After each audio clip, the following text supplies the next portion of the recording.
For the first shot of the project, a window was drawn in Fire Alpaca. This was then exported into Photoshop as a PNG, and from there, lighting experimentation began. The intent was for it to look like a car was driving past the window. The first step was to set the lighting layer to hard light in the layer drop-down menu. From here, the light was animated, moving across the room. With some help from the teacher, highlighting effects were made, which passed through the windowsill and each blind. In this shot, the light being shone from the lighthouse is projected onto the bridge. This effect was created using a layer mask that was placed on the video group. White acts as covering, while black acts as erasure. This layer mask was then erased in the places where the shadows would cast onto the bridge. This process took multiple tries because the first few times, the angle of the shadows did not fit the bridge angle, and the light was overlapping past the bridge, which didn't look right.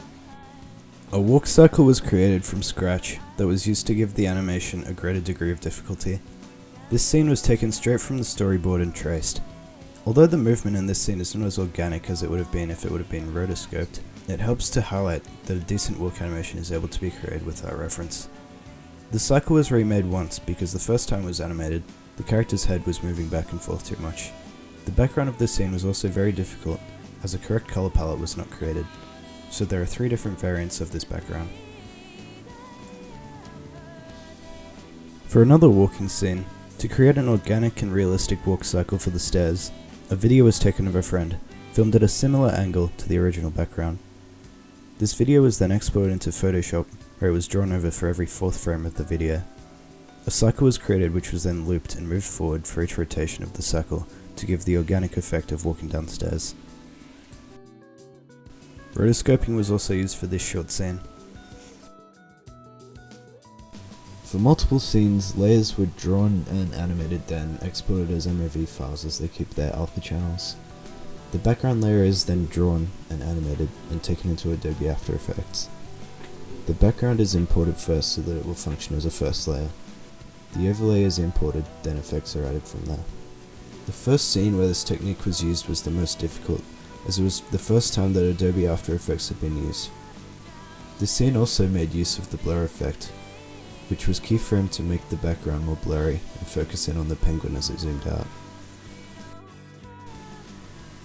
The second scene, which uses After Effects, was a lot more in depth and required a lot more detail. The background was made of multiple drawings of bricks that were stitched together, making them repeat so they could be moved to the left. A lighting effect was then placed off screen, which would give off the effect of light from the yellow door.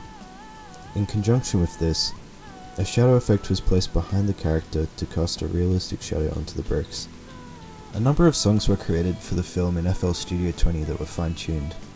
Once a genre was chosen, drums, bass and a lead were added. This added much more depth and assisted in giving the song life. A sample pack was downloaded that included many drum and bass breaks. Breaks are drum beats that can be looped continuously. 5 different breaks were used that were slowed and sped up depending on the section of the film. 3 songs were created to fit the different sections, and were then pieced together so that they could flow into each other. Mixing was the most difficult part of the song, as it was very difficult to determine what needs to be toned down by ear. This process took the most time, as mixing is something that is difficult in itself and involves a lot of trial and error. 9 different songs were created for the film in order to find one with the desired feel, although only one could be chosen. Here are some of them.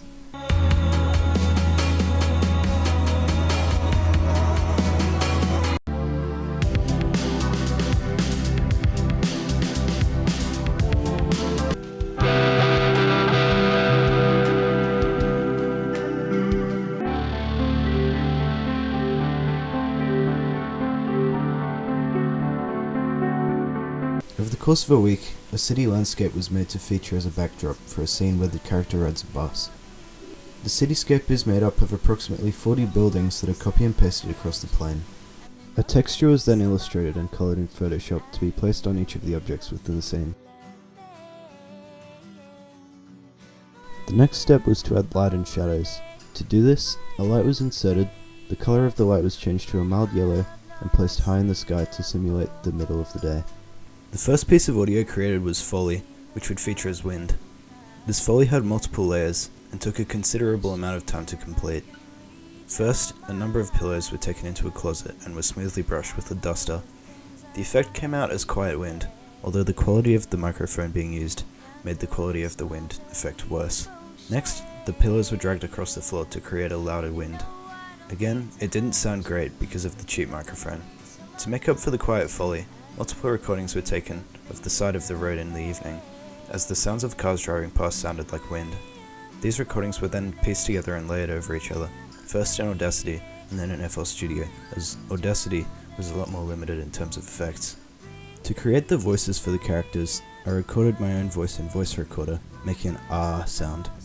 In FL Studio, each sound was cut and spliced so that it would repeat for every 4 beats in a bar. This sound was looped, and then effects were added.